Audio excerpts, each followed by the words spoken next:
I keep smelling like llama. Is it llama? Llama, or goat? There's something in the earth. I can smell it. It's in the ropes or something. Yeah. Where's it originally from? Mongolia. Yeah, where they would be. Yeah, and then it came over, and then it was at the Temple of the Earth for a few years. Yeah. It was originally from Mongolia. Yeah. I'm sure I'm smelling. What is the insulation made of? Is that not lamb? Wool. Yeah, wool. It's wool. Lamb wool often. Yeah, I can smell the animal anyway. Yeah. It's not vegan. How long is your trip? The animal's a bit hard.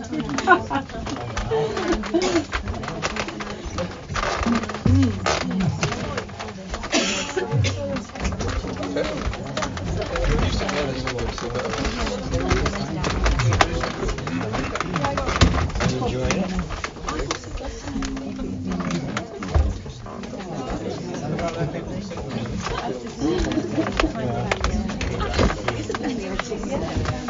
Obviously, Mum just enjoyed it.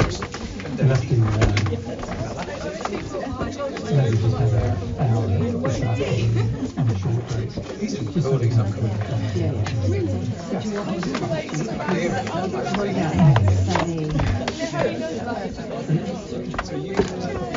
Challenge. See how it goes with guys too. Yeah. Tomorrow's going to be warmer than today, isn't it? Yeah. Is that right? Well, the fine. Me that's enjoying it.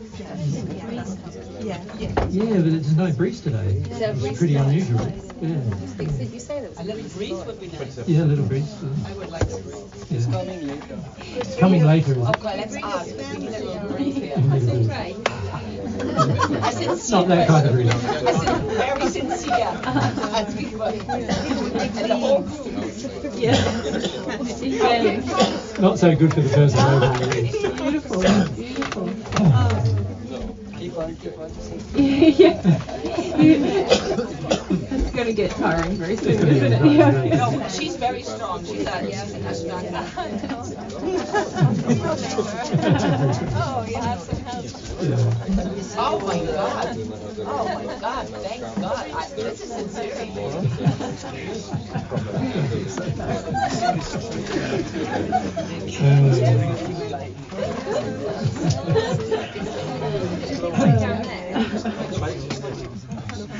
So we might try to break again about 3 o'clock, just so everyone can have a bit of a breather. If it gets warmer in here, it might get a bit. When you go out and it sort of takes all the heat out and then we come back in. Yeah. In Australia, we find that people are tolerant for higher temperatures, so their brain doesn't turn off before 35, around about. But in Europe, we find the brain turns off a lot earlier. No, Europe. Not so much in Portugal. Not in Northern, where you're tougher here. Tougher brain. I don't think so. Most of us are northern Europe. They are always turned on. Never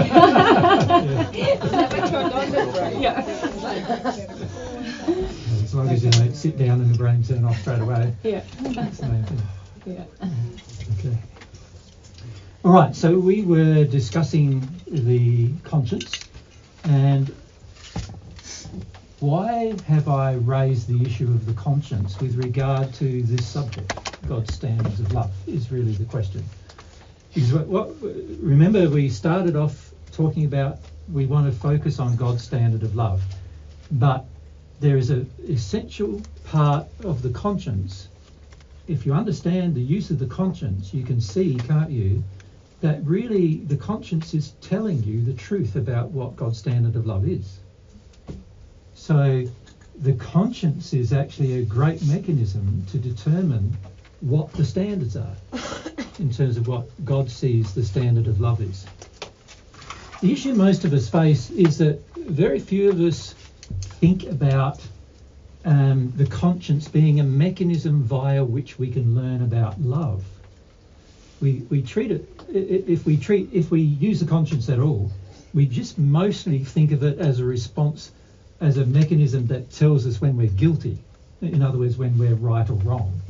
but we don't see it as telling us whether we're loving or not. But from God's perspective, what is loving is what is right, and what is wrong is what is unloving.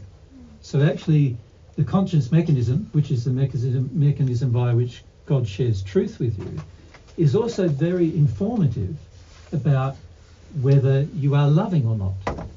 The conscience is sharing that with you.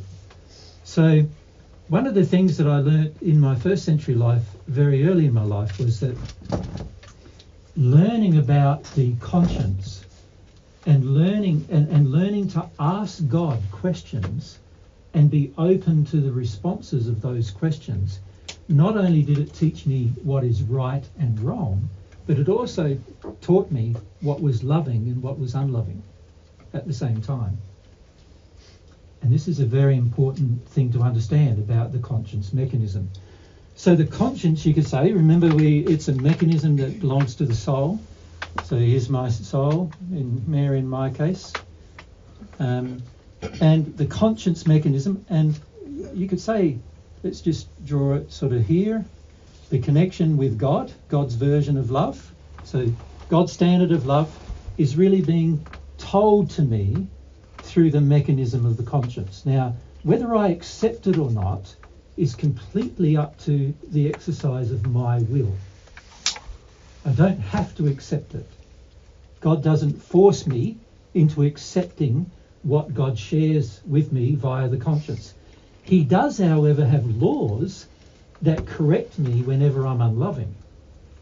So if you think about it, if I'm responsive to the conscience, I also don't really need laws anymore, because the conscience is telling me what's right and wrong. And as long as I am humble enough to accept that, then basically I am living in harmony with the law as well, because all of the laws were created by God, and therefore I'm living by listening to God's truth on a matter. I'm also listening to God's law on the matter. What God says is the rules, basically, for life. So the big advantage of doing this, and it can be done at any age and at any event, at any thing that you may face in your life. And so what we have a tendency, Mary and I, to break those things down into sort of four major categories, which I've already mentioned, which are physical things you may choose to do, right? So anything that you choose to do physically, there is actually a right and a wrong to what you do. Now, what is right is what is loving. Now, many times there's multiple opportunities for one thing, for many things to be loving in one circumstance. So the beauty of acting in harmony with love is it gives you lots of options, you know, and we'll probably try to illustrate that practically over the coming day and a half. But also, it also can tell you what is wrong to do physically, like what actions are wrong to take physically in terms of in our physical day-to-day life. And then there's also the areas of sexuality, so which is a large area of your life. God designed it to be a large area of life, to bring you pleasure and to bring you joy in a relationship. But obviously there are also rights and wrongs there as well. And the conscience can inform you of what is right or wrong in that regard. And then there's also the emotional self, like what kind of things you may feel. So there is actually a right and wrong to your feelings as well, believe it or not. So a lot of people don't realise, but from God's perspective, acting in a physical manner is driven by the emotional feeling to act in that manner. And so the actual emotional feeling means you've, from God's perspective, already acted. And so the way I illustrated that in the first century, I said, even a man who looks at another woman when he's married to or with one partner, and he looks at another from in a sexual way, then he has already committed adultery in his heart. So that's an example of your emotions can actually be out of harmony with what is loving and truthful as well. So it's not just your physical actions, it's also your sexual behaviour, and it's not just those two, it's also your emotional feelings that the law measures, and also that our conscience can inform us that this feeling is wrong. So an example of that is sometimes, you know, when you get angry and then you maybe dump it on a child, like your own children or something, and then you have a time to think about it and you go, oh, you know, I've done the wrong thing there. That's your conscience bothering you about your emotions towards your children. So that's an example of how the conscience can inform you whether you've done the right thing emotionally or not, right? And then, of course, there's what I'd classify as spiritual. And those things are more like qualities that you can develop that are going to assist you for the rest of your existence.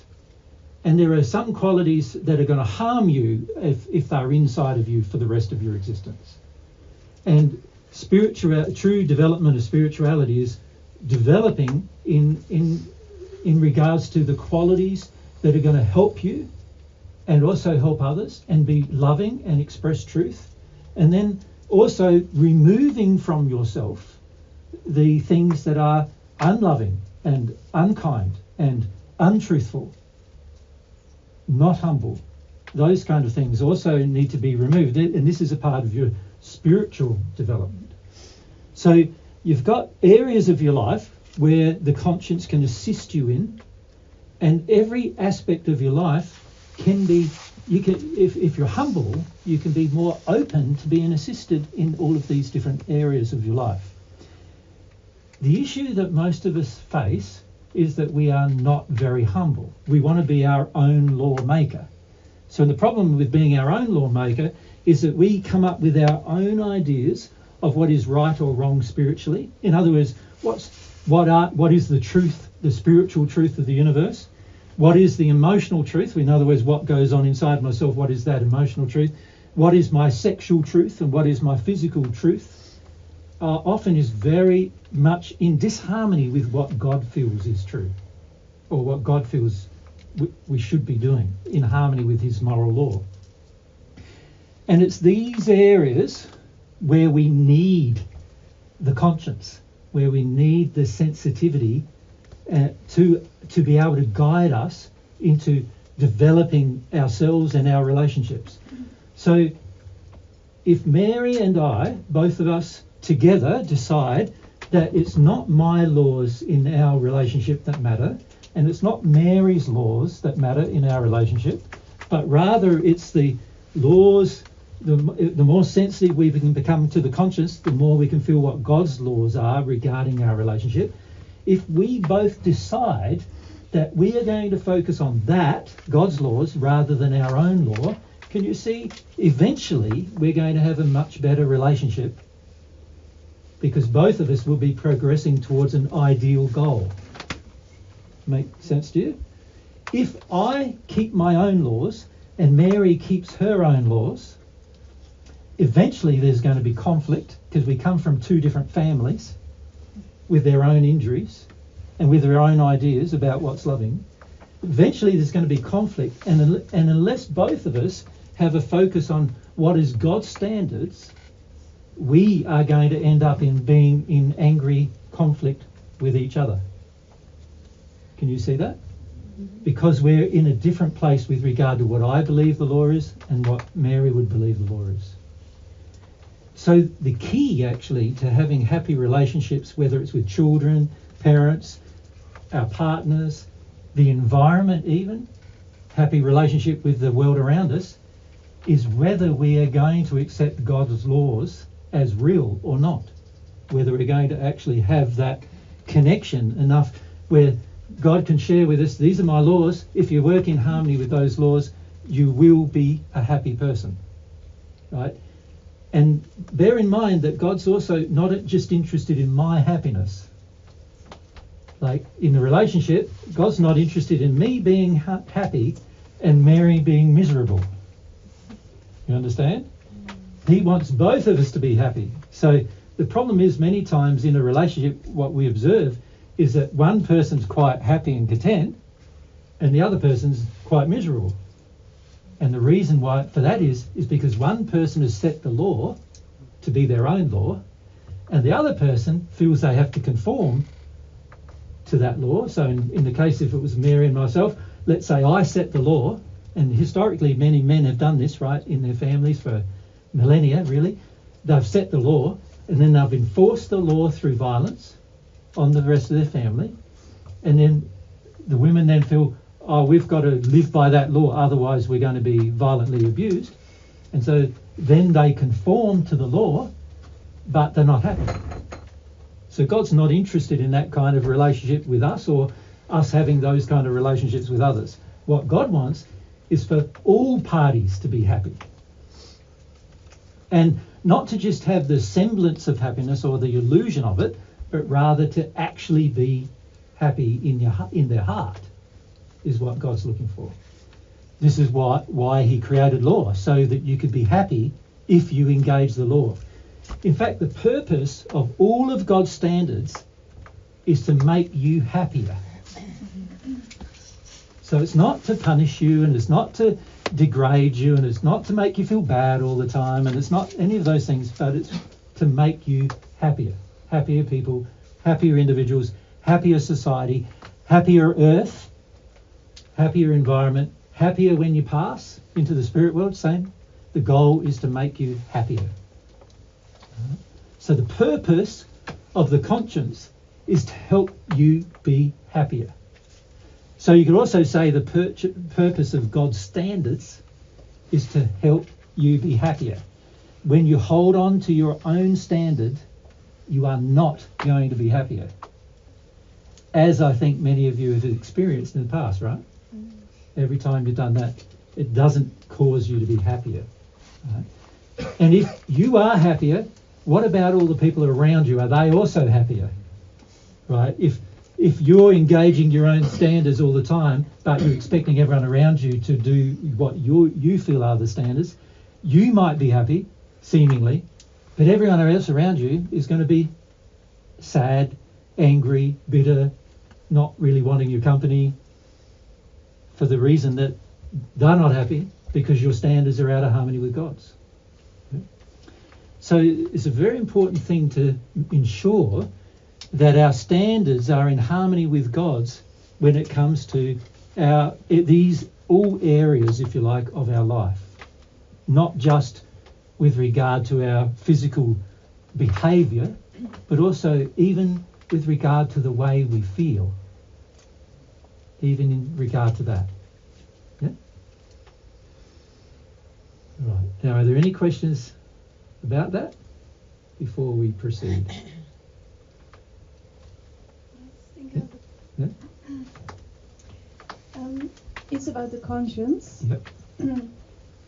And I realize what Mary just talked about, that my parents' conscience interferes. Is the first thing becoming aware of that? Yes.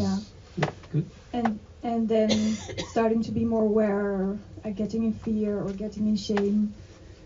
And yeah, what's the next step? Well, yeah. Do you want? Well, American. Yeah. well, yeah, and you can add. Yeah. Yeah. What helped me was to really seek the truth about God's conscience. So, you know, really understanding, wow, there's this mechanism that exists and it's foolproof and it's really there to help care for me in my life and so that I can care for me in my life.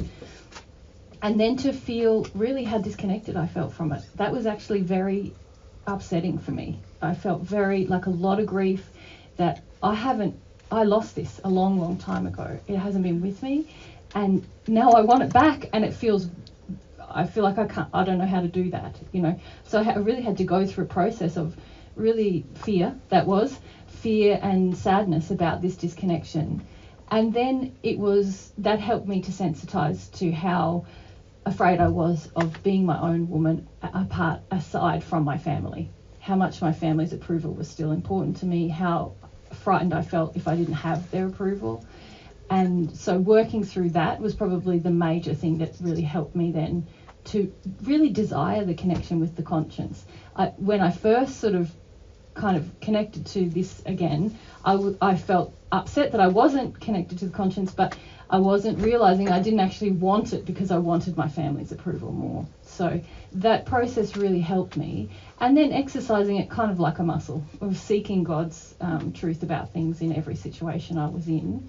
And then feeling, sometimes I could feel the disparity of that thing I said before where I was like, oh, I've thought this is wrong my whole life. And now what I feel from God, that this is right, and I've been actually ashamed of things like my love of truth and being truthful with everyone was something that I felt was a very bad thing about me, and that I was doing the wrong thing if I was honest and particularly very transparent. And so there was grief and fear, I guess. And it was I guess it wasn't a one and done process, you know. I had to really desire the shift and feel my fear about making the shift at the same time, and the grief. And that really it's sort of a changing of course, if you like. Yeah. Yeah. Would you add to that? You would add to that? Yeah. Yeah, I would, yeah. A lot. Yeah, that's just, I think it's also important for most people to understand the dynamic of how their conscience got damaged. The dynamic of what actually happened in your life to cause the conscience to be something that you finish up sort of almost condemning in yourself. In fact, nowadays I see a lot of people in society condemning any moral standard. Like you see a lot in society how, and it's particularly in the younger generation, how there's almost like no standards anymore about sexuality or emotions being expressed or physical things acted upon and so forth. So let's just look, I think it's important to look at how it all happened to you. Does that make sense? So let's do that. And then what Mary said is very true in terms of the effect of it all. So if you remember these spheres that we had drawn, you can slightly still see them there. The Earth, as I said earlier, is in a state where it's well and truly in the middle of the first sphere. From God's perspective, actually, the Earth is in the state that the hells are in the first sphere. There's a place in the first sphere which is quite dark and very devoid of love on the average, and that's where the Earth is as well, the general condition of the Earth. So the Earth, you could say, is in this sort of almost hellish state. Not the depths of hell, though. Not the darkest of hell, but above it. And what I mean by above it is this.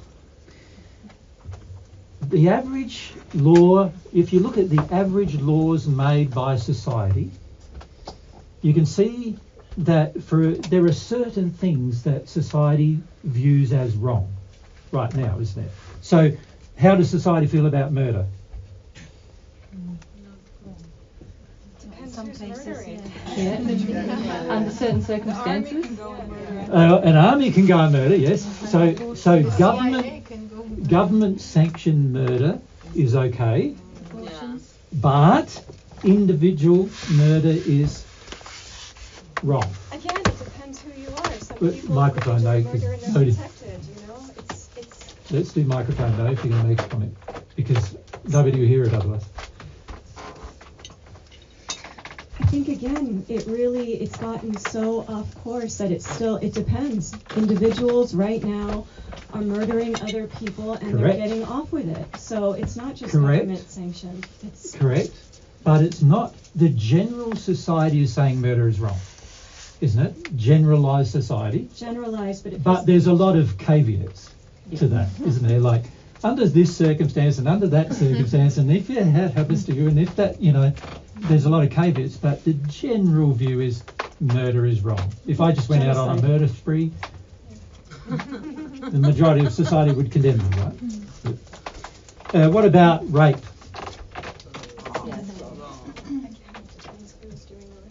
Well, again, you can see the same thing applies, doesn't it? Generally, there's laws saying rape is wrong, but how many rapists actually get prosecuted? Not a large amount. And if you talk about child abuse as rape, like less than 5% of child abusers actually get dealt with, right? So Again, society generally says it's wrong, but there are certain conditions under which society seems to accept it. When it comes to something like the treatment of children, generally society says child abuse is wrong, right? Yeah. Abusing a child is wrong. However, if that's the case, why do 50 million children die every year from starvation? Obviously there's a problem there as well, you know, but again, these are general statements. So you could say society is saying that there's a certain band, if you like, of space, moral space, that you have where you are allowed to operate in. And if you go below that space, there's more likelihood that you will be punished, or more likelihood that you'll be condemned by your friends and neighbours. And if you stay in that space, it's more likely you'll be approved. You'll be accepted by society. So you could say this is an approval band, really, can't you? It's really a band in which you're approved of. Or you could say approved behaviour. Now here we're only looking at physical behaviour too, because like how many people actually have an abusive sexual feeling towards women? Like almost every man I've ever met has it. And yet that's okay. But from God's standard, that's not okay. But human standard is, well, it's just a feeling, so it's okay. At least he hasn't acted on it, right? So there's an approved set of behaviour, you could say, right, where I'm allowed to do certain things, and those things will be approved of. But if I go below those things that are approved of, then I'm more likely going to get the attack of a higher number of society than before. A large number of society will condemn my behaviour if I go below that standard. So you could say this is like a standard of love, couldn't you? That really has been established. What humans believe love is, and this sort of becomes our standard. So this approved behaviour is a de facto standard of behaviour, a de facto standard of love that the world exists in. And unfortunately, it's in the hells. So that means that we're going to get a lot of bad results because what everybody thinks love is, love actually isn't. Now, there are some areas where this is actually very obvious, like murder and rape. Generally, most people will say, oh, well, that's wrong, right? But there are other areas that are very wrong from God's perspective, but most people on earth think are right. An example of that is how we treat children. Yep.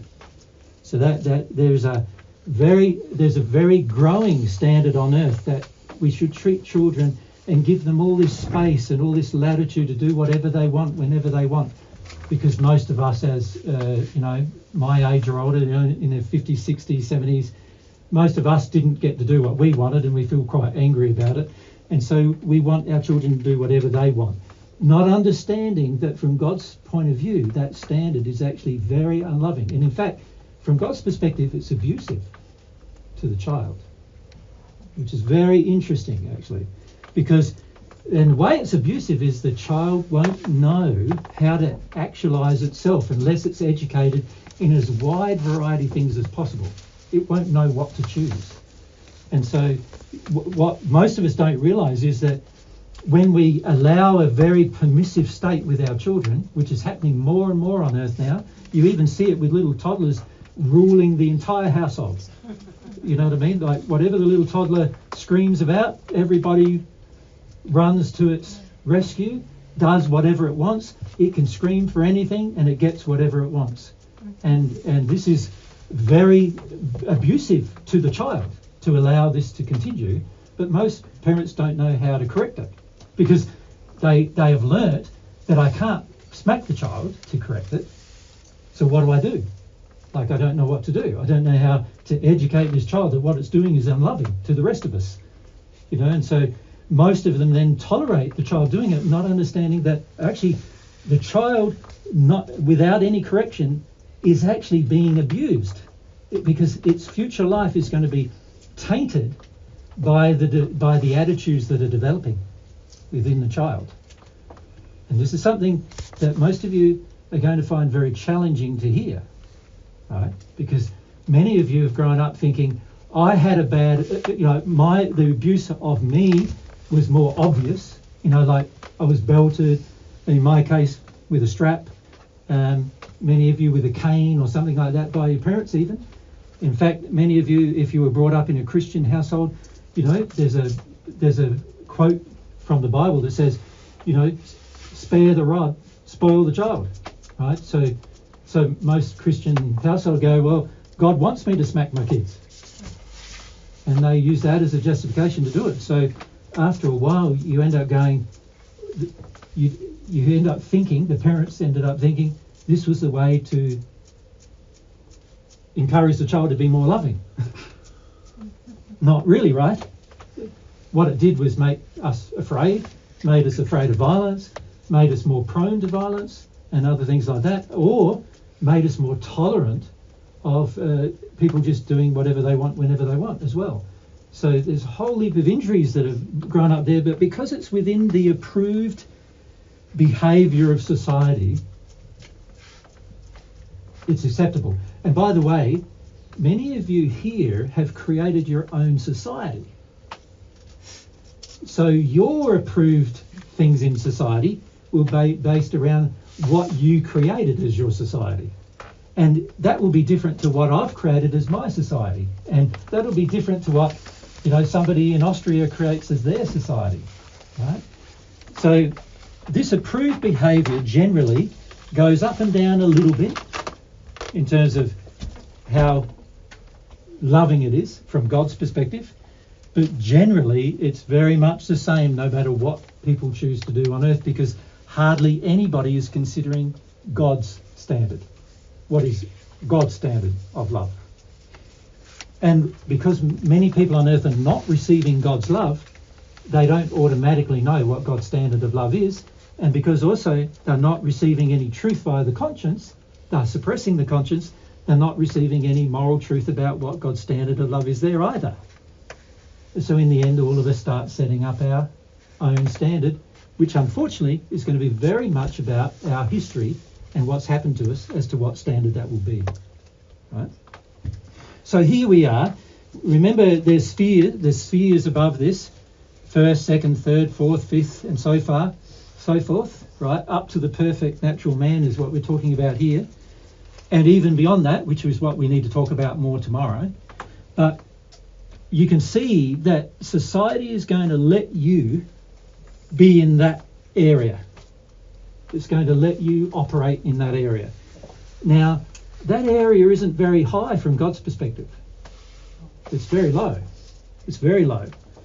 So the standard that we have on earth is so low that whenever we just go a little bit, like all we need to be, let's put the mark in our orange, which is the standards of love, all we need to be is a bit higher here, and everybody looks at us as a goody-goody. And it's not cool to be a goody-goody, is it? So that's uncool to be that high of standard of love, even just above where society, or just below where society feels the limit is. You can't really go higher than that. But then if you go lower than here, you're a baddie, right? People want to generally stay away from you. Not all people, of course. If you're a drug addict and a murderer, then you'd be happy with that, right? But if you're, someone who's, wanting to progress more, then you won't be happy with that, and the average of society is not happy with that. So you can see the standard that you're allowed to be is very, very restricted. You can't go too good, and you can't go too bad. You have to stay in there. And this creates a problem for anyone who wants to have God's standards. Because God's standards are way up here.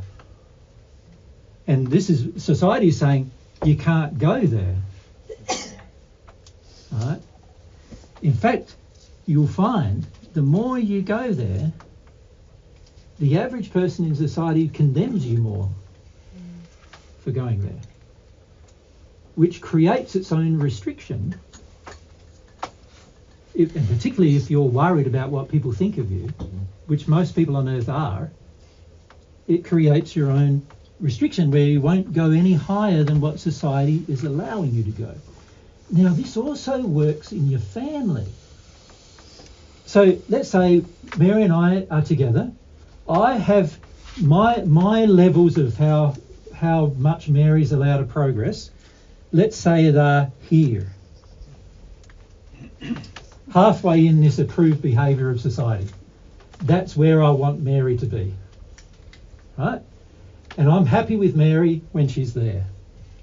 I think she's a great woman when she's there. I think she's perfect for me when she's there. I think I want to give her gifts to help her stay there. Does that make sense? Like, it's really self-absorbed, isn't it? I'm really wanting her to be in a place just for my own sake, but this is often what we're like in a relationship. So I want her to stay there. Now let's say Mary, she hears some of God's truth through the operation of her own conscience. And she realises that where I want her to be is not where she should be. So let's say she hears a bit of God's truth from the conscience, which is, why do you keep just agreeing with him all the time when you don't agree? Right? Now, that's not Mary's problem, by the way. A lot of people think it is, but it's definitely not Mary's problem, as Mary will tell you. But we're just raising it as an idea, right? So let's say God's sharing with her via the conscience that when she agrees with me out in her word, but she doesn't agree with me in her feelings, she's being untruthful. And let's say God shares that with Mary through the conscience, and Mary ponders that for a while, and she goes, well, yeah, that's right, like, just dead right, I'm not being truthful, I'm sort of living a lie with this man, right? So she, because her conscience bothers her about it, she may start to go, well, I need to be more truthful. So she starts being more truthful with me. So I want her to stay there. I want her to lie to me a lot, because when she lies to me, like, she butters me up and she makes me feel good about myself, and so I want her to not be honest about everything. So when I leave my dirty washing on the floor, Mary's lovely. Before, she was lovely. She picked it up for me and she washed it. Now she's honest and she said, I don't want to do that anymore. And I'm going, but you don't love me anymore. My standard of love says this is what you do if you love me. And she's going, no, I don't want to do that anymore. It's wrong. And I'm going, no, it's not wrong. It's loving. You don't love me anymore. Right? Can you see how easy it is for for another person to start criticising your behaviour, even if you want to progress, just because of what they want? It's got nothing to do with God's standards. If I had God's standards, I would go, why am I leaving my clothes on the floor? That's not the same as God's standards, because God's tidy. And, God's organised. Imagine if God was untidy. If God was untidy, one day you'd have oxygen and the next day you wouldn't. Isn't that true? Like if he hadn't organised consistency in your life, one day you'd be fine, having a good breathe, and the next day you'd be struggling for oxygen because of the lack of consistency, right? So me being untidy, not good. But if I'm not self-reflective, I'm gonna need somebody to actually say to me, you're actually wrong, right? So I need Mary, if she is more connected to her conscience, I really need her to say, you're actually wrong. And being untidy and leaving all your clothes all around is wrong. From God's perspective, it's wrong, right? It's not what you should be doing. You're lacking personal responsibility. That is wrong. You're forcing me to do something that you don't do for yourself. That's wrong, right? There's a whole heap of ways why it's wrong. And if Mary's just feeling the conscience and all the conscience has to say is what he's doing is wrong, it doesn't even have to tell her why it's wrong, but it'd be nice if she knew. But if she just trusted what he's doing is wrong, I need to stop it. Can you see? Because I want this standard of love that I have, is going to go, what are you doing? I'll be upset, won't I? And potentially even in a rage. And potentially, people get violent on these issues sometimes, right? That's how extreme it goes when they don't have their standard of love, so-called love, met, right? Now, if I was sincere and I noticed myself doing that, I would stop it, wouldn't I, if I was sincere? But unfortunately, the majority of us are not sincere either. We are demanding this certain level of love, the level of love that we've grown up with and we think is right. And by the way, it's very different for men and women as well. Like the level of love required from a woman is much higher than the level of love required from a man on the planet at the moment. In other words, a woman has to be more loving than the man under most, society conditions. That is a general feeling of acceptance, and even the women accept that. Many of you women do accept that, right? Many of you even say to each other, we're more loving than the men are.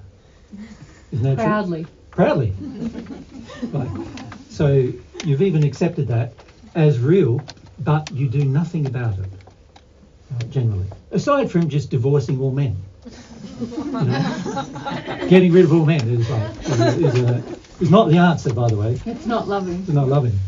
Because it's not loving, it's not the answer, right? But the standards of love we have in a relationship are going to determine, aren't they, to a large degree, what finishes up happening to this relationship. And the same goes with the earth, actually. The standard of love you have towards the earth is going to end up determining what happens to this earth. Whether you can even live in it. It's going to determine that much, right? The standard of love you have. The standard of love you have is going to determine every relationship, every friendship, every partnership, every business arrangement, and what happens to the environment. And that's a sobering thought, really. If the earth is in this very narrow band, which is actually from God's perspective in a hellish band of love, and that standard of love is going to determine collectively, as well as individually, our future, then you can see there should be a strong imperative in the majority of us to be much more self-reflective and start wanting to raise our own standard of love, because the reality is the only standard of love you can change is your own. You don't have the power to change anybody else's. You have the power to inspire people, but not the power to change them. That belongs to them alone. Right? So unless I say to myself, this standard of love is no longer acceptable even to me, and I start adjusting it and start wanting to hear what God's standard of love is, there's a high likelihood that not only will I be unhappy, but also I am going to cause more and more destruction in my own life and the lives of others, as well as with the environment and the earth itself. That's going to be the potential. So getting back to Nellie's question and Mary's answer, you can see that as long as I stay in this approved behaviour, and that approved behaviour is going to be determined by the people you care about the most. So if that's your family, the approved behaviour line is going to be your family's line. If that's your business relationships, then your approved behaviour is going to be in the line of whatever those business people think. If it's to do with your partner, then the approved behaviour will be whatever your partner thinks is approved. Right? The problem with, in almost every case, is that it's not God's standard. So therefore, it's going to cause trouble in the future. Did I just cut out? No. That makes sense? So if you look at Nell's question, you can see that while you stay in this range of behaviour, everyone around you will be relatively happy. But as soon as you try to improve your condition of love, you can see there's a potential that everyone around you is going to start being very unhappy. And for the majority of us, we can't bear that. Emotionally, we haven't learnt how to bear that. And so that pulls us back down to be within the band. So to stay in this band, I must ignore the conscience. Because the conscience is prompting me, get out of that band's not loving. The conscience is telling me it's not a loving thing to stay there. But because everyone in society, or everyone that I am in society with, is telling me stay there, there's now a very strong motivation for me to ignore what my conscience is saying and stay there. And this is what happens to many people who hear divine truth. They start getting out of the band, and the people around them start attacking them for the changes being made. And as a result of that, the person feels inclined to go back within the band, or even worse, do divine truth on the sly. On the sly, like in secrecy. So in other words, as a side hobby. While I'm by myself, I do what the conscience and God's telling me to do. But as soon as I'm with someone else, I modify my behaviour so they can't tell that's what I'm doing. You follow? And that's even worse state, because now you're entering a state of duality, and you're compromising principles that you know that are good for the sake of principles you know are bad. And that's a very damaging thing to do to your soul, to do that. There's going to be a lot of guilt in that, because the Lord is going to condemn you for that. God's laws will condemn you for that. So the real problem is, I need to be prepared to get out of this band no matter what anybody around me thinks. No matter what they feel, no matter how much they're upset with me about it, no matter how much they pressure me, no matter, even if they're going to kill me, I'm going to get out of the band. That's how strong it's going to have to be to get out of the band, to get out of this acceptable, approved area. And what I find is that most people on earth don't have the courage to do it. And it's only in the spirit world that they start to develop the courage, because as you progress in the spirit world, your environment automatically changes, and you can see the change, and so that you're surrounded by people who are also changing, and so that makes your life easier. So that's one advantage of spirit world. Of course, you haven't learnt to do much on your own will, because everybody else around you is doing the same thing. So that's a disadvantage. The advantage of doing it on earth is you develop a strong will, a courageous will, a strong will, a will that can handle anything. Now that's going to stand you in good stead for your future, that will. One thing I've noticed in the last 10 years or so is that even within people that follow divine truth, we create a bands, yeah. And we're telling ourselves we're doing better, but we're not really doing it at all. Correct. And there's only a very small group of people actually doing it, as you know. So Yes. it's just something, because of the new people here, I thought was Yeah. important to realise. We have to, You have to be prepared to raise your own condition no matter what anybody else around you believes, even if those beliefs purport to be the same as your own. And it gets used against you. We can temptably use it to manipulate, don't we? We use those language and use that word to... Yeah, I've seen many people use what they learn about God's truth to manipulate others to get into a worse condition. Yeah. Yep. Which is it's a very dark thing to do, actually. To manipulate another person using so-called truth to manipulate them into a worse condition, very dark thing to do. And yet we see people doing that all the time. Yeah. Olga? You just-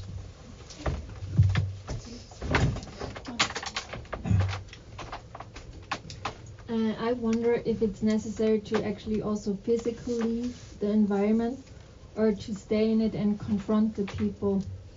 Good question.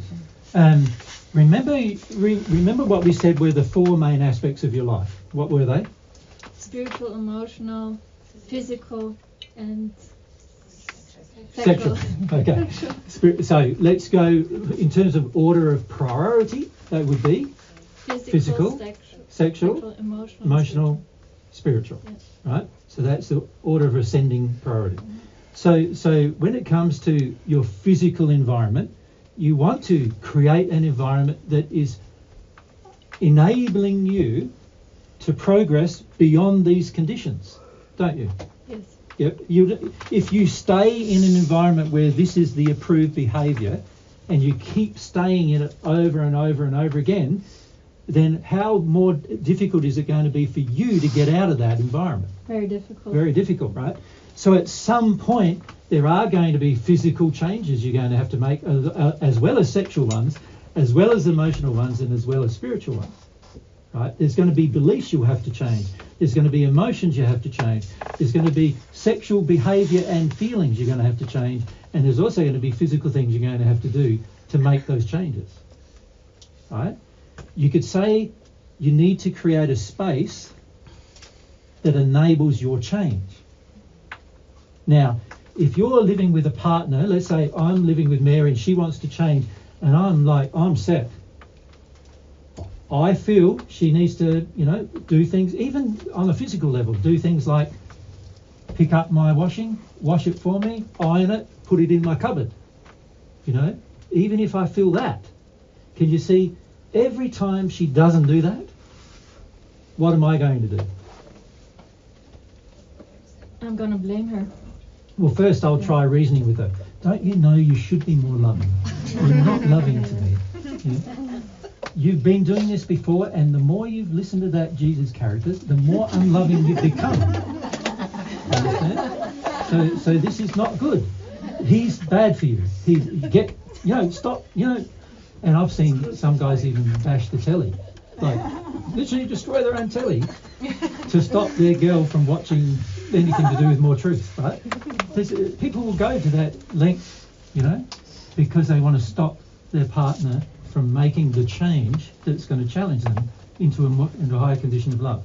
So I'll start just this. I've given a talk years and years ago about bribery, threats, blackmail, and all those things. Well, we normally start with the bribery. Like, if I wash my clothes, will you stop listening to this divine truth crap?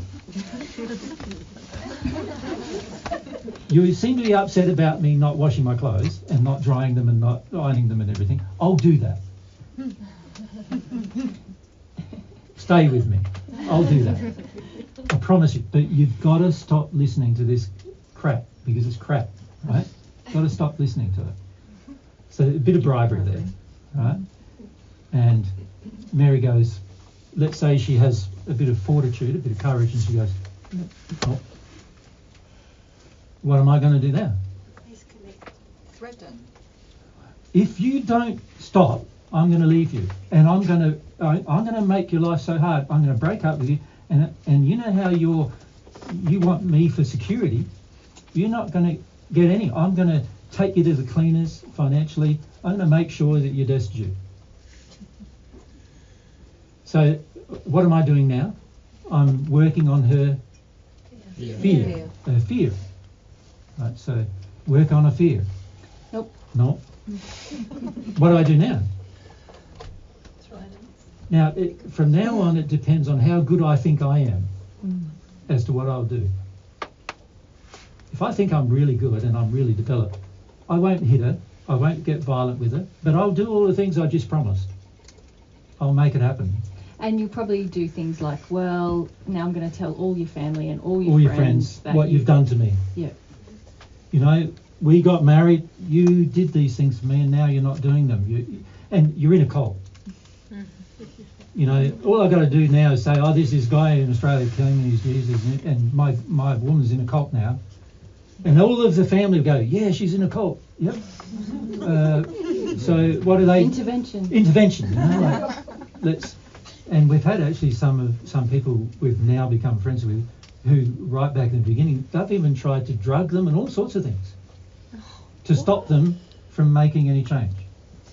Right? Of course, the more violent the action becomes, the more obvious it is that the person doesn't love you, right? Yep.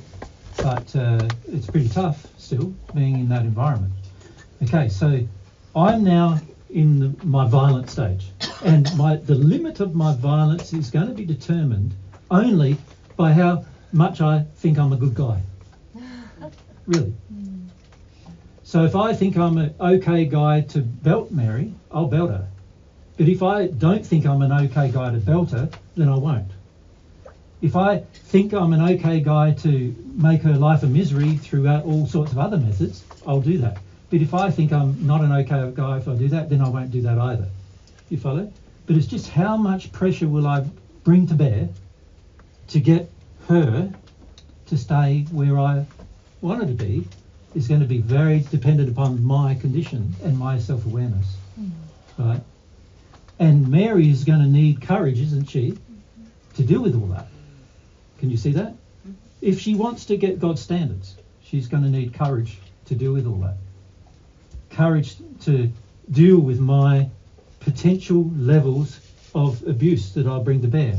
Now, I'm saying this in a personal relationship, but the reality is often it happens with family members where parents get all upset. We've had lots of parents go, you're in a cult now and look what you're doing, and you know, you shouldn't be raising with us. We were bad parents. We were never bad parents. We did all the right things with you, even though we belted you and whatever else we did. We did all the right things with you. How dare you raise these things with? We're your parents. You should listen to us more than listen to anybody else. In other words, we're your parents, so we're your gods. Is really the underlying thought. And so often parents bring this pressure to bear. It can even be children that bring this pressure to bear. We've had some people who are in their 40s, 50s, 60s with grown children, and when they start making changes, the children are in a protest, you know, and they do as much as they possibly can, even trying to get their mother or father committed so they can take all their money off them so they have no freedom, even things like that, right? All you have to do is say they're in a cult and you get away with a lot after that, right? That's what happens.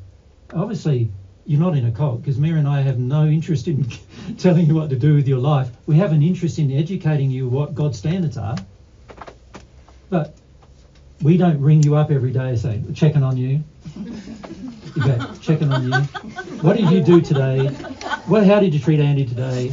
What has he done to you? You imagine our life would be a nightmare, wouldn't it? If we did that. So all we do is we present the truth to you and let you do what you want with it, right? So a cult doesn't do that, by the way. A cult presents the truth to you and enforces it, right? And condemns you and actually, in the end, excommunicates you if you don't do it, right? So. And I guess the flip side of that is, because you're talking to Olga about can you stay in the same environment and make changes? I suppose the flip side of it is some people try to create then a false environment where they're going to be safe to do all of their emotional work, and that doesn't work either, because you're basically trying to isolate yourself from reality to grow, and you can't do that either. In order to avoid your own emotions, really. Yes. Yeah. So the key principle is humility, as I think I said to you in Austria. Yeah. But also doing things that are loving for yourself from God's perspective. Yeah. My general recommendation is this. Stay in the environment you're in until such a time as it becomes very clear to you that in your environment, people around you are not going to accept you staying there. Then leave. Because a lot of times when we consider change, we have all these beliefs about how everyone's going to react. And sometimes they're right and sometimes they're wrong, you know. And it's not really giving people a chance if you just prejudge how they're going to react. Yeah. You don't know how people will respond to truth. You don't know how they're going to respond to you becoming more loving. You don't know. Some people respond well, others don't. It just depends on their own level of self-reflection. And also, nothing I've found is actually permanent. I've had people in the first century kill me for the position I took, and then later in the spirit world, they've become my friends. So it's sort of like, well, nothing's really permanent in regard to the response either. Particularly on Earth, it's like, how long does Earth last? 80, 90 years, maybe 100 if you're unlucky. Well, in the environment we're in, it's unlucky there's that long run. But if you think about it, a lot of the people who become your enemies on Earth will eventually become your friends later. There's all sorts of changes they may make, realizations they may have. Nothing's really as permanent as we believe it to be. And so that's a part of the things we need to consider, right? The beauty of looking at everything from God's perspective is that it's God's perspective. It's a long-term, proper perspective. It's the reality of existence, right? Our perspective as we are on Earth, particularly in our first incarnation on Earth, we're so limited in our perspective of things, because most of you, well, all of you pretty much, have not entered the spirit world yet, right? So you don't even know what the spirit world looks like. You don't even know what experiences you might have. You don't even know yet what things you could enjoy. You don't know even yet how to progress in the spirit world. There's a whole heap of things you yet to learn, and that applies to everybody. So besides yourself, so if you progress on Earth, the people around you might not like your progress, but at the end of the day, once you're in the spirit world, you'll probably be very instrumental in helping them progress. The very people who didn't like you. That's been my case, and it's been Mary's case. So I'm sure it will be yours in the future as well. So we need to get some perspective about where we are at with love. We need to face the reality of where the world is. We need to face that it's not God's standard. And then we need to go, well, what am I going to do about that now? Yeah, and can I add there, it's very important in this process where we're talking about change and changing in relationships and lifting our standards. It's so important to have God's perspective on ourselves and where we are in that as well. Because often I hear people come to a talk like this and they're like, yeah, that's right, all these other people are so wrong. But they haven't really established where they're at in relation to God's standard of love. And so you can't neglect that in this process, because you'll be tempted otherwise. It has to be your primary focus. It has to be the first port of call for you, because otherwise you are going to start applying your injured standards, not God's standards, to your life, and trying to kind of force other people around you to meet the standards, which is really where you started from, why the problems began in the first place. Yeah. Thank you. Any other questions? Yep. Keep your hand up. So. Hello. So I have 2 questions. One is I just wasn't clear, but are we going to actually are you going to explain God's standards to us, or is it something we're going to have to discover for ourselves? Of love, standards of love. Well, this is a very interesting question. Am I going to explain God's standards of love to you? Well, I might explain some, but how is that going to help you with your individual lives? See, your individual lives, you're going to come up, I'm not going to be around you 24/7. I've just told you I'm not a cult leader, so I'm not going to follow up. I'm not going to do all that. I don't expect you to. I just wondered if you're going to share what you discovered for yourself. Ah, yes, I don't mind doing that, and we will do some of that tomorrow. Obviously, in the amount of time we've only really got 10 hours together, haven't we? And already we've used 4 of them. So obviously my ability to share with you all the different standards of love, bearing in mind there must be millions. Infinite.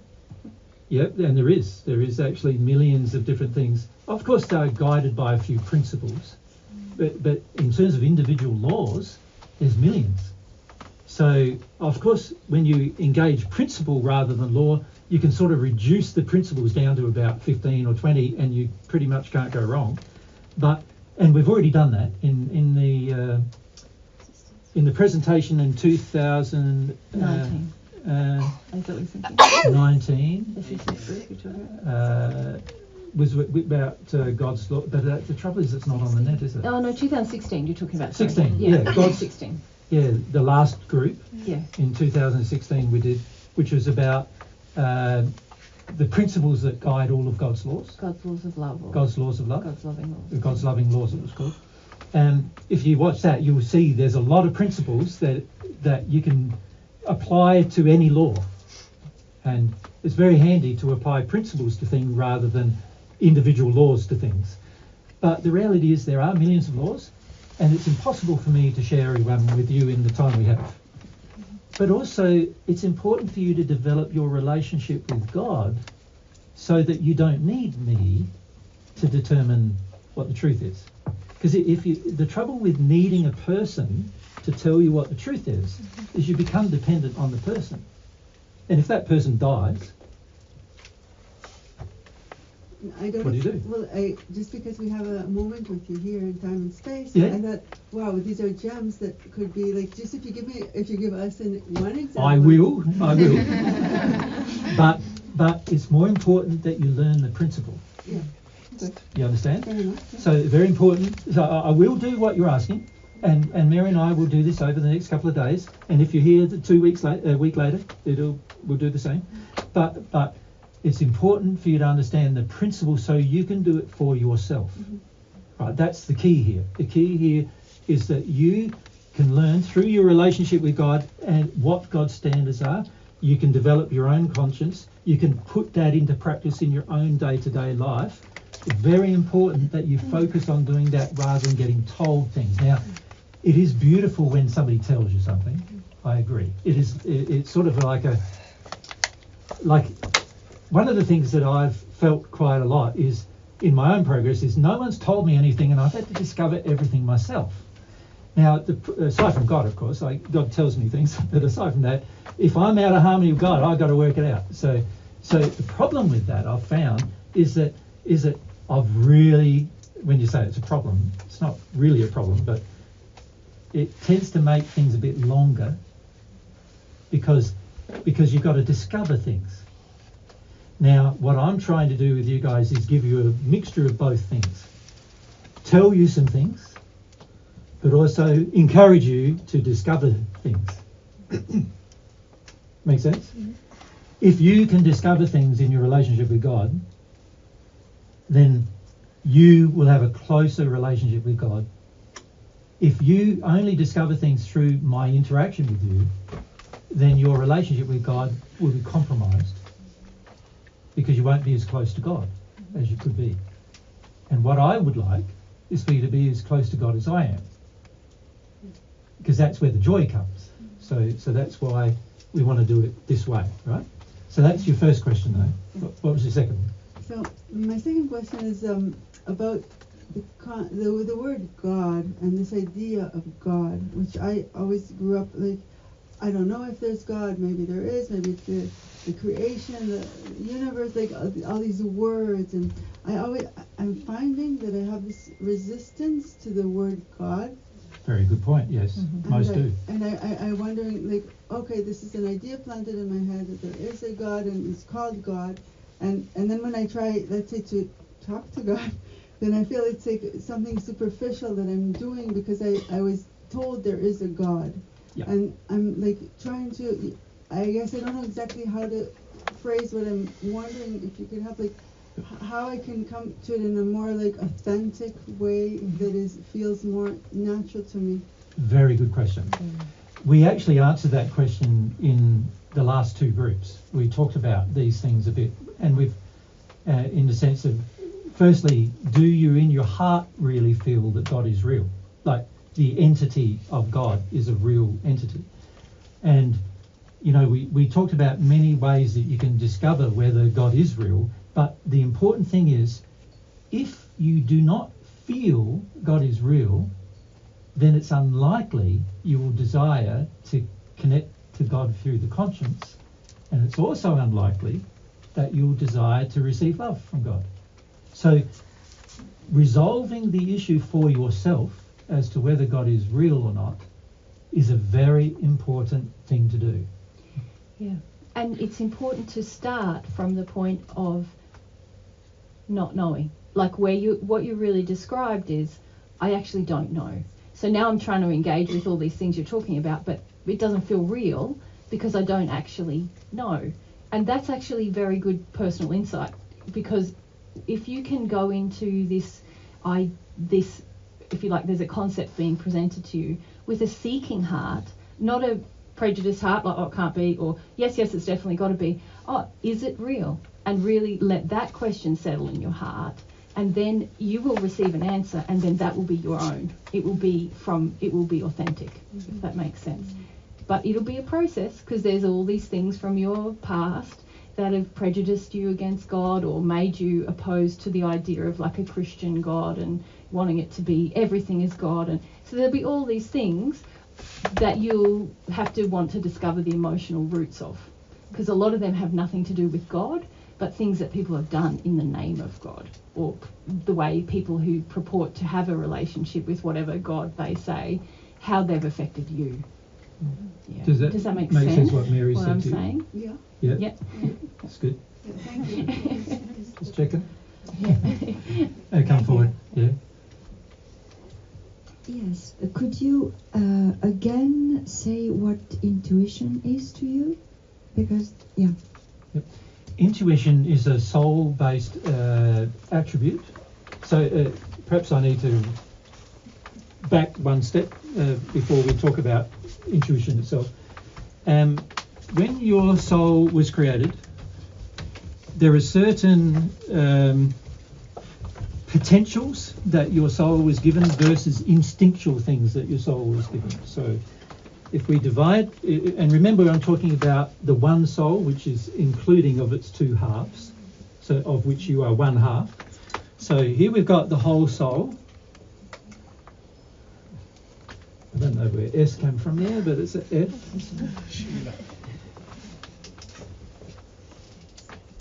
So here's our whole soul. In the soul, when God created your soul, He created it initially, and there's a whole heap of souls still in this condition actually, where He created it with what you would call or classify as personality.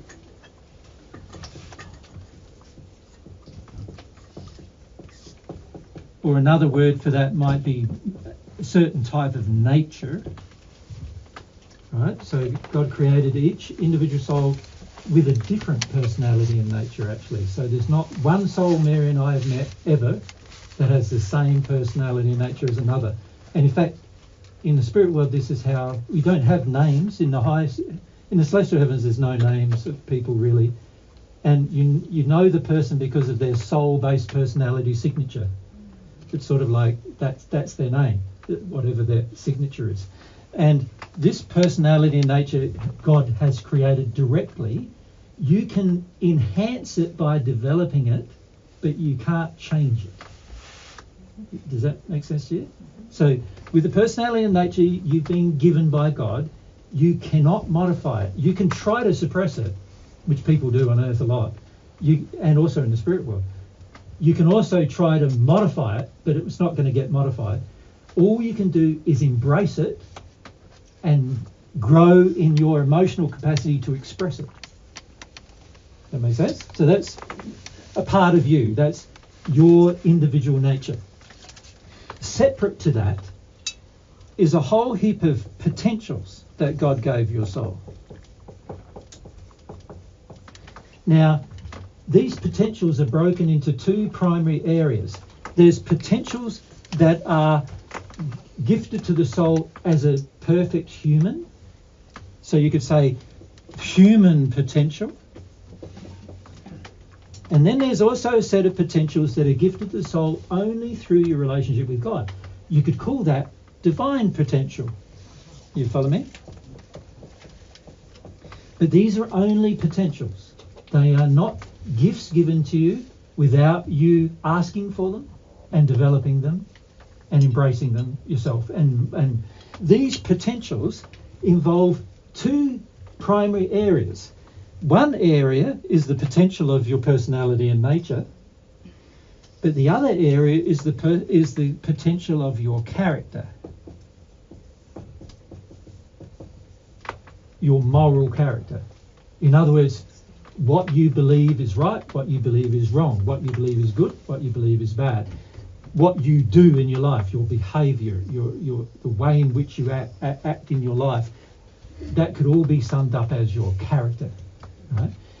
Now, that character, if you engage your potentials in the human soul development potential, which is the perfect natural way of love, then that character can only go to a certain point, which is the perfect human, and beyond that you can't really develop it. And your personality and nature also can only be developed to a certain point, because there's a limit based in your soul, because you can never be divine. To become divine, you must receive love from God. You must. Now, if you choose to decide that you want to become divine, now the potential of your development in your personality and nature continuously grows infinitely, and so does the development of your character grow infinitely. You change as you go, and it becomes more godlike as you go, but still with your individual personality and nature being expressed. Yeah? So if you sort of think about all that, what was your original question? What do you refer to as intuition? Right, so intuition is a potential given to your soul that you can choose to develop, either to the point where it's the perfect natural human, or you can develop it to include the divine. But it's a quality of the soul, an attribute of the soul gifted to you in its undeveloped state. And you must learn to develop it. Right? Now, in terms of its definition, intuition is the ability to sense what's going on around you without needing words or obvious indications through your senses. And what I mean by that is, instead of seeing something, so reading body language is not intuition. Reading body language is just a scientific principle. Yeah? That's not intuition. Intuition is beyond that, because it allows you to see the things that are not expressed, but you can feel them being expressed as a part of your soul qualities. You can feel what's happening around you. Now, there's two sources of intuition. One is the intuition that you develop for yourself, and the other is the intuition you receive from other people, their intuition being expressed to you. An example of that is what many of you call intuition is not actually intuition. It's a spirit who is guiding you, telling you his intuition or her intuition. Her sense of what's happening. Her sense of what's happening, or his sense of what's happening. Giving you knowledge of what they see that you maybe wouldn't see otherwise. And that's not the same as you developing your own intuition. So we see a lot of people in New Age circles in particular have become very reliant on the intuition of spirits, thinking that it's their own intuition, when actually they are very undeveloped with their own intuition. They're just receiving knowledge from spirits, and they have a very strong connection to those spirits, receiving that knowledge, but actually their own ability to develop their own intuition is quite stunted, because they've become reliant on the spirit's intuition or the spirit's knowledge. Does that make sense to you as well, what I'm saying there? And by spirits, you're not referring to beings of light, you're referring to... What you call beings of light are all spirits, are all people who lived on earth, and all of them are in different states of development. What many people call spirits of light on earth are actually only in the second sphere or at the top of the first sphere, because to be a spirit of light in terms of perception on earth, all you have to be is above the band of what's normal on earth. Does that make sense to you? So all you have to be a spirit of light and to appear to somebody on earth as if you're bright, all you have to be is in a slightly better condition than they are. And so many times there's this claim on earth that, there's this being of light that you're with you, and it's really Dad who's died 3 centuries ago, or 3 centuries, or 3 decades. decades ago, and he's had the chance to grow a bit in love, and he's brighter than you are. No, he thinks he's Jesus. And whoever, whatever, everything. He may not. He may know who he is and everything, but quite often it's also spirits from history who come to share things with you. You know, oftentimes they're even earthbound, but they're still in a better condition of love than most people on earth. And so most people on earth who ever think about it think those spirits of light.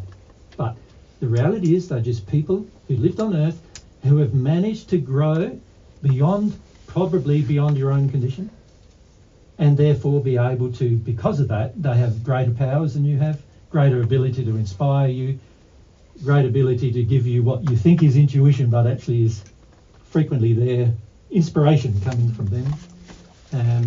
So yeah, but in terms of developing your own intuition, well, that's a quality you can develop for yourself, and that's a quality that God gifted you as a potential to develop, but does not direct your development of it. He doesn't boss you around and tell you how to develop it. You need to determine that for yourself. Yep. Make sense? Yeah, and Very clear. Yeah, because we were just talking about the question about whether God exists. Yep.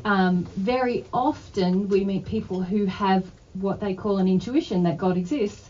It's because they have spirit guides who have a relationship with God who tell them, no, God exists, give it a go, you know. And then other people don't have guides yet or maybe never will have guides who have a relationship with God, and they often receive other answers that they call their gut feeling or their intuition, but it's really the spirits with them giving them their impressions of what they think is important or real. Or what they think God is. What they think God is, what's real, what's... So in New Age circles, a lot of times people say we're all God, we're all divine. It's not a truth, it's not God's truth. When you connect to God, He'll tell you quite clearly, I created none of you divine. You were all created from God, but not with any part of God's divinity in you until you ask for it. So you know, it becomes very clear when you have a relationship with God what's actually happening. But for the majority of people on earth, there's this strong feeling they want to sort of feel like they're gods before they're even asked God to desire some of God's attributes or qualities. Not understanding free will, because free will demands that actually you have to ask for them. Otherwise, God's forcing it on you, and God's not going to do that. So, yeah. Yep. This map of attributes of standards of love Yep. for each of the spheres is what I was studying and practicing, and I received the feedback that no, this is not God's way. How the practice of the qualities of the soul for each of the spheres Yes. relates to the development of the potential, and how Yeah, I understand doing the that question. is not doing God's way. Okay. The natural love way, which is the path to becoming the perfect natural human, for most people it becomes quite an intellectual exercise. And what that intellectual exercise becomes is like, what do I need to do to get into the next sphere? What things do I need to develop? What attitudes, emotions do I need to develop to get to the next sphere? But also, what do I need to deal with from my past and get rid of in order to get to the next sphere? So what happens a lot of the times when a person's engaging this process intellectually is you get very bound to your intellect trying to work out what your next thing should be. When you're connected to God, God just tells you what the next thing is. And you just do that. And then the next thing, God tells you, and you do that. And the next thing, it's just like sort of like a seamless process where you're not now using your mind so much to develop attributes. You will need to think about things though. Because God gave you a brain. Well, it's not the actual physical body's brain. It's the spirit body's brain that actually is your mind. God gave you that mind so that you could work through things intellectually as well as emotionally. Right? He didn't expect that you would be given a mind and then not use it. But it needs to be subservient to the soul qualities. When we develop our brain in such a way, and this is what happens for many who pass into the spirit world, they go, I can't really connect to God. I can't really feel God. I can't really feel any of God's emotions. I can't even hardly feel most of my own emotions. By the time most of us pass, we've suppressed a lot of our emotional life just because it's too painful to regurgitate. And also by the time we pass, we're old now, and there's a lot of things we've lost. Like if I pass 20 years before Mary passes, then she's had 20 years without me. That's a pain that she needs to feel. If she doesn't feel it, she'll pass with that feeling, and then that feeling is going to govern to a degree what happens after that in her life. So you can see that there's losses that you have, and the older you get, generally the more losses you have as well.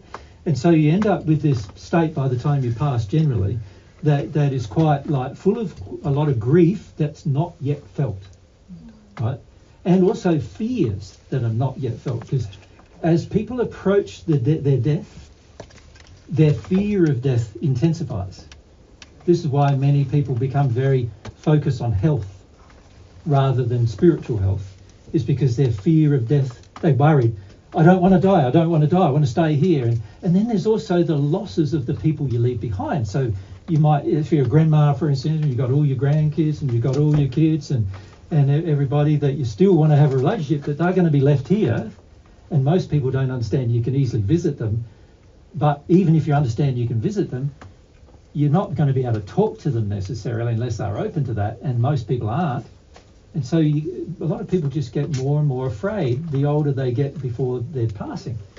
So I'm afraid, I'm sad. By the time I pass, I'm afraid and sad. And what am I going to do now with these feelings?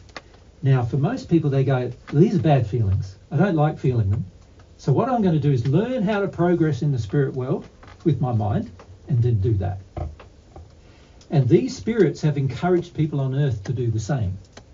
The people who do that in the spirit world have encouraged people on earth to progress the same way.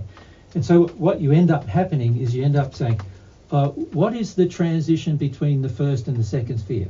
What is that? What do I have to do to make that transition? Now, I can say what it is.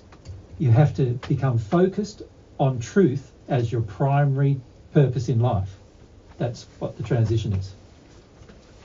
Now, once the spirit realizes that in their mind, they go, what is the truth? What is the truth? What is the truth? And what they do near the top of the first sphere to make the transition is, what is the truth? They talk to everybody, I meet Mary and I go, what truth do you know that I don't know? And if Mary's from the second sphere or something and I'm in the first, she knows something I don't know for sure. So I need to ask, what's the truth? And she's sort of she tries to tell you, and you're in your mind trying to analyse it. What does that mean? What does that mean? I don't know. I'm not sure. How does that look? And you're developing your mind. Eventually you get it using your mind, and you make the transition. Right? And then there's another sphere above that, and you're told there's another sphere above that. And what's the transition into that sphere? What do you do there? Well, now I've got to work out, what is that transition? I won't tell you that transition. But let's say it's another quality, a primary quality. So I'm told, now I've got to work through all the issues about that again in my mind. I've got to work through all the issues about that. Now, you can see, firstly, I am sort of doing this alone, aren't I? There's no help. I've not asked for help from God to do this or anything like that. I'm sort of doing it alone. I realized that I wasn't praying. Mm-hmm. That's right. In this place where sort of, it's a good place in some ways because you're learning more self-responsibility, which is a good quality, which God wants you to develop, by the way. So there are good things about it, but also you're doing it alone. And in the end, what do you find when you've done something alone and you succeed? You feel pretty like, I'm pretty good, right? And so there's also this sort of feeling of self-assuredness and the feeling you don't need anybody else growing in you, which is not strictly true, because beyond the sixth sphere, you're going to need God. right, to grow beyond that. So there's these feelings that start developing. I'm pretty good. I can get this done. All I've got to do is find out the next quality and the next quality and what's stopping me from making these transitions. Now, I'm simplifying things a bit because obviously there's hundreds of things that stop you from entering the second sphere if you're in the first sphere. There's hundreds of issues of love that needs to be addressed, but you would have to identify every one of them and address every one of them individually. And then you'll progress. And you'll be able to measure your progress because the brightness around you and your environment will change. Every time you make a change, the brightness around it will change. So most spirits who enter the spirit world, most people on earth who enter the spirit world, this is how they progress. Exactly like that. And what I'm saying is you don't need to progress that way. But if you're mind bound, intellectually bound, you will need to progress that way for a while until you sort out your reason why you're so afraid of dealing with things on a more emotional level. Right? But most people who pass, this is how they progress. From sphere to sphere, learning about love, learning how. So they learn what's the condition of love in the second sphere. I'm in the first. What's the condition of love in the second sphere? What do I need to learn? And literally this is what they do. They sort of make a list. It's an intellectual list, of course, because your mind is now, you can now use your mind 100% of the time. So, you know, and it's not limited by the human brain anymore, like the earth, the physical body brain. So you can use 100% of it. So you can remember everything, right? So big list. I've got a big list there. I need to do this. I need to do that. I need to do this. And if I don't know how to do it, I go and ask somebody who did know. Like, so somebody in the second sphere, they obviously know because they're there. So I ask them. And so you end up talking a lot to people, finding out from them. This is the progress of the perfect natural man. But it's not the progress towards God. It's not the progress to divine. To the divine, you need to have a relationship with God. You need to have a relationship with God. It's emotional. It's not intellectual. You need to open and expand yourself emotionally in order to have a relationship with God. That relationship requires you to be open and larger and more expansive so that you can approach the infinite. God's infinite in nature. God's love is infinite in nature. God's truth is infinite in nature. And as you receive more of God's love, you approach the infinite. So to grow that way requires a completely different understanding. And it's not intellectual. You can't actually do it intellectually. It's impossible, actually, to do it intellectually. And in fact, in the seventh sphere of the spirit world, the one above the perfect natural man, you literally lose your mind. Like, it's a real thing. You go through the process of completely becoming emotion, soul dominant. And your mind is just a subservient servant to your soul. So you don't sort of lose the capacity, intellectual capacity, but your mind no longer dominates anything you do after that point. And in fact, you can't become at one with God without that happening. So that's the main job in the seventh sphere, is to actually go through the process of getting rid of mind dominance completely, intellectual dominance completely. That make sense? Idanelli, do you mind if I ask what happened when you realised you had the feedback and then you started to pray? Did you start to pray? Yes. Yes. Yeah. And how did it change then? No, it has completely changed my life. Yeah. I started to sit down some moments of the day to try and do it. And it takes a while because it is difficult to get to a sincere point where I feel that I'm emotional. Mm-hmm. And I get to this place that you usually talk about, that it is both happy and sad. Yeah. Because I do feel that, wow, it was always there and I was not talking to him or her. Mm-hmm. So it gets very the regret of not having doing and thinking that I was in the divine love path. Yeah.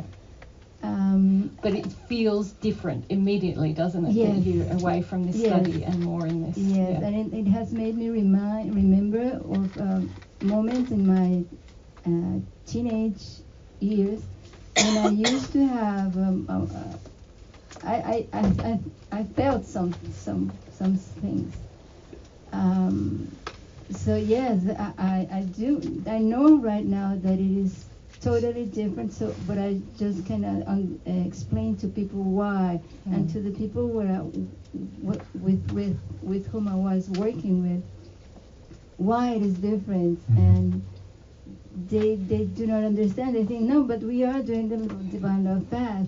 Yeah. And this thing that you were telling her that I was actively sharing this. I was doing videos and I stopped it all. So many people didn't have this link with me to what we were doing. So some of them just, one lady who's living here in Portugal, she just went into depression because she lost what I was creating a dependency, not on me, not linking them to God as I wasn't doing the linkage to God.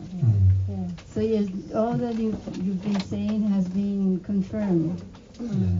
Yeah. And this is the thing, is that it's only when you go through the experience that you can look back on the experience and go, oh, I get it now. Like when before the experience actually happens, it's a very confusing time because you think you're doing the right thing, you know, but you don't really even understand how to do it, even how to pray, right? And so this is where it becomes very confusing for most people.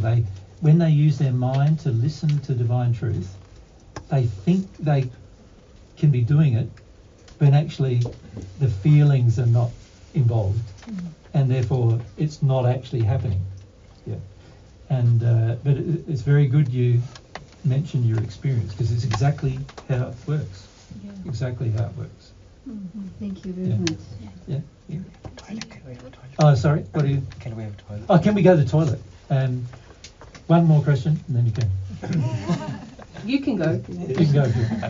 Is moving through the levels an absolute, or they feel like when you move into a place of out of the mind into a different state, and then you come back, or is it you go through one, then you go through two? Are they absolute movements, or can you go into a higher level, then you come back as you grow? Good question. So let's just answer it.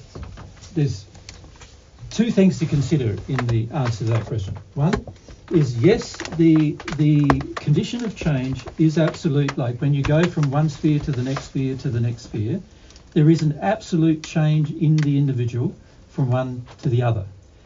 However, there's something that also must be considered, and that is one particular quality of the soul that actually temporarily raises your condition at certain times, and that's the quality of faith.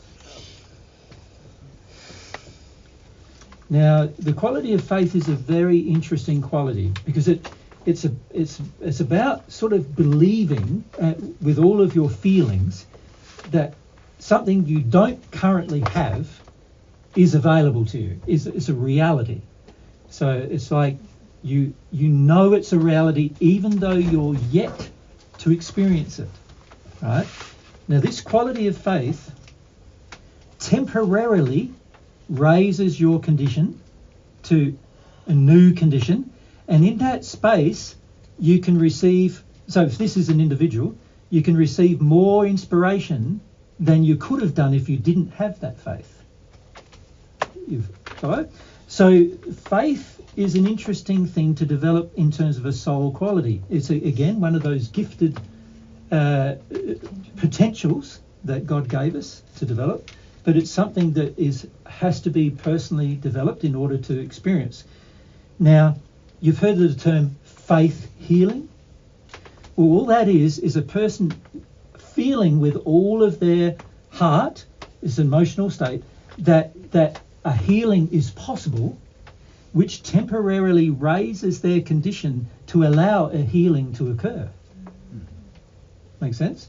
But it's not a permanent change. the permanent change has to happen step by step as you progress. So the beauty of faith, though, is that it allows you to have a glimpse of the future condition.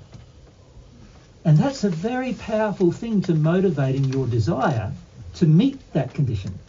So an example of that is sometimes what we do in the spirit world, and if we can just turn that off, that'd be good. So sometimes what we do in the spirit world is we'll give a person a picture of their possible future condition so that they feel inspired to attain that condition. And really, in a lot of ways, that's what I'm trying to do when I'm discussing things with you. Like, I'm trying to give you a glimpse of the condition, and it's hard because we've got to use a whole lot of words, you know, particularly to people who are very intellectual. You've got to use a whole lot of words to try to describe a feeling of the condition. But if I can inspire in you the glimpse of the condition, right, then there's going to be a stronger motivation in your heart to obtain that condition. And that's a very powerful thing for your future.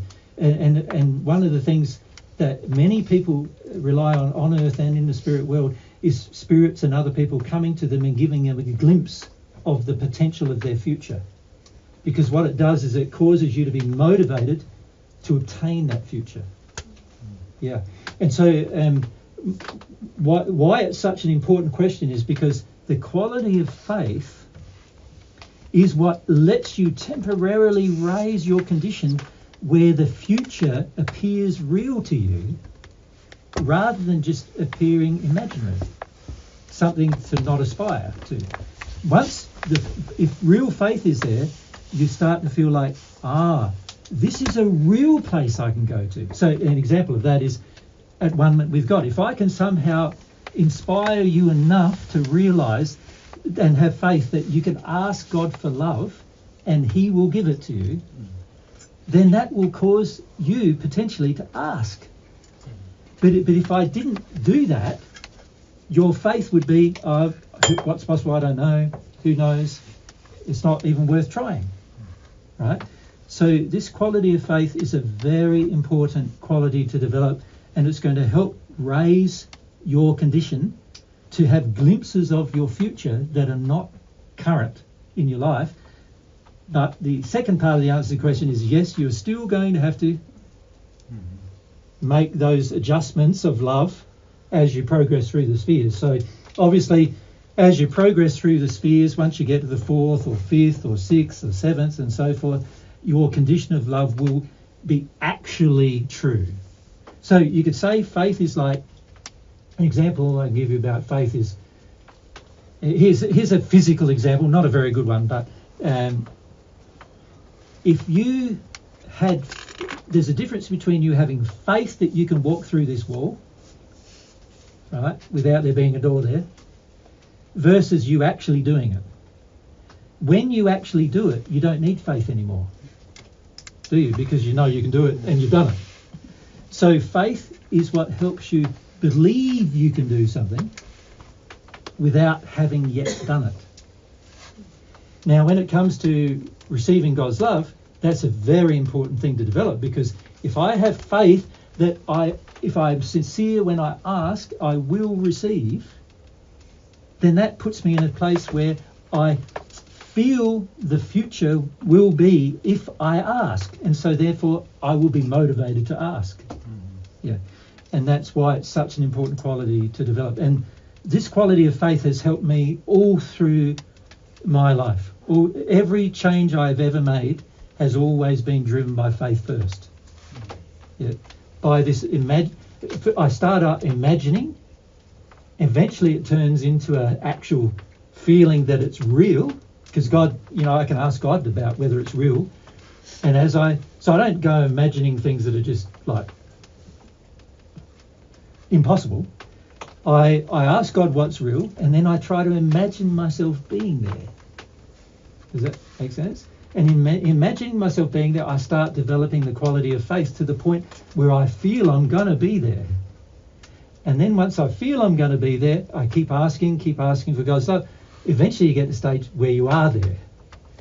And once you are there, you don't need faith about that anymore because you're there. Yeah. So that's a very important quality to develop in your soul. This is a soul quality. But we need to now have a break, yes? So we can go to the toilet. So let's do that. Can we make a short break, like 10 minutes?